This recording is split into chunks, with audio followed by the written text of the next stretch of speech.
ನಟ ದರ್ಶನ್ಗೆ ರೆಡಿ ಆಗ್ತಿದೆ ದೊಡ್ಡ ಕಾನೂನಿನ ಕುಣಿಕೆ. 10 ಆರೋಪಿಗಳ ಬಳಿ ಸಿಆರ್ಪಿಸಿ 164 ಹೇಳಿಕೆ ದಾಖಲಿಸಲು ಸಜ್ಜಾಗಿದ್ದಾರೆ. ಸಿಆರ್ಪಿಸಿ 164 ಹೇಳಿಕೆ ದಾಖಲು ಮಾಡಿಸಲು ಪೊಲೀಸರು ಸಿದ್ಧತೆಯನ್ನ ಮಾಡಿಕೊಳ್ತಾ ಇದ್ದಾರೆ. ಆರೋಪಿಗಳು ಭವಿಷ್ಯದಲ್ಲಿ ಉಲ್ಟಾ ಹೊಡೆಯುವ ಭೀತಿ ಇದೆ. ಸಿಆರ್ಪಿಸಿ 164 ಹೇಳಿಕೆ ದಾಖಲಿಸುವುದಕ್ಕೆ ಪೊಲೀಸರು ನಿರ್ಧಾರವನ್ನ ಮಾಡಿದ್ದಾರೆ. ಪ್ರಕರಣದಲ್ಲಿ ಆರೋಪಿಗಳಿಗೆ ಶಿಕ್ಷೆಯಾಗಬೇಕು ಅನ್ನೋ ಪ್ಲಾನ್.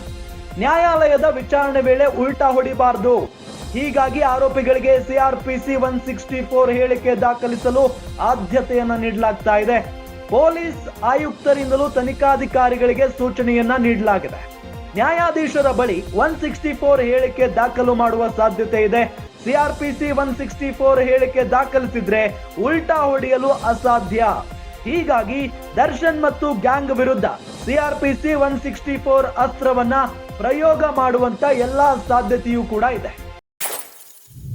ನಟ ದರ್ಶನ್ ಅವರ ವಿರುದ್ಧ ಬಹಳಷ್ಟು ಆಕ್ರೋಶ ವ್ಯಕ್ತವಾಗ್ತಾ ಇರೋದು ನಾವು ಗಮನಿಸ್ತಾ ಇದ್ದೀವಿ.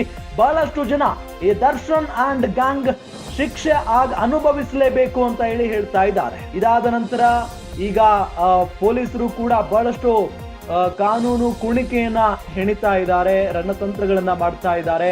10 ಆರೋಪಿಗಳ ಬಳಿ ಸಿಆರ್ಪಿಸಿ 164 ಹೇಳಿಕೆಯನ್ನ ದಾಖಲಿಸಿಕೊಳ್ಳುವುದಕ್ಕೆ ಸಜ್ಜಾಗಿದ್ದಾರೆ ಪೊಲೀಸರು. ಆರೋಪಿಗಳು ಭವಿಷ್ಯದಲ್ಲಿ ಉಲ್ಟಾ ಹೊಡೆಯುವ ಭೀತಿ ಇದೆ. ಎಕ್ಸಾಕ್ಟ್ಲಿ ಹೌದು, ಆರೋಪಿಗಳು ಭವಿಷ್ಯದಲ್ಲಿ ಉಲ್ಟಾ ಹೊಡೆದು ಬಿಟ್ರೆ ಕತೆ ಮುಗೀತು ಅಂತಾನೆ ಅರ್ಥ. ಹಾಗಾಗಿನೇ ಸಿಆರ್ಪಿಸಿ 164 ಹೇಳಿಕೆ ದಾಖಲಿಸಲು ಪೊಲೀಸರು ನಿರ್ಧಾರವನ್ನ ಮಾಡಿದ್ದಾರೆ. ಪ್ರಕರಣದಲ್ಲಿ ಆರೋಪಿಗಳಿಗೆ ಶಿಕ್ಷೆ ಆಗಲೇಬೇಕು. ನ್ಯಾಯಾಲಯದ ವಿಚಾರಣೆ ವೇಳೆ ಉಲ್ಟಾ ಹೊಡಿಬಾರದು. ಹೀಗಾಗಿ ಆರೋಪಿಗಳಿಗೆ ಸಿಆರ್ಪಿಸಿ 164 ಹೇಳಿಕೆ ದಾಖಲಿಸಿಕೊಳ್ಳುವುದಕ್ಕೆ ಆದ್ಯತೆಯನ್ನ ನೀಡಲಾಗ್ತಾ ಇದೆ. ಪೊಲೀಸ್ ಆಯುಕ್ತರಿಂದಲೂ ತನಿಖಾಧಿಕಾರಿಗಳಿಗೆ ಸೂಚನೆ ಬಂದಿರುವುದು. ನ್ಯಾಯಾಧೀಶರ ಬಳಿ 164 ಹೇಳಿಕೆ ದಾಖಲು ಮಾಡುವ ಸಾಧ್ಯತೆ ಇದೆ. ಸಿಆರ್ಪಿಸಿ 164 ಹೇಳಿಕೆ ದಾಖಲಿಸಿದ್ರೆ ಉಲ್ಟಾ ಹೊಡೆಯಲು ಅಸಾಧ್ಯ.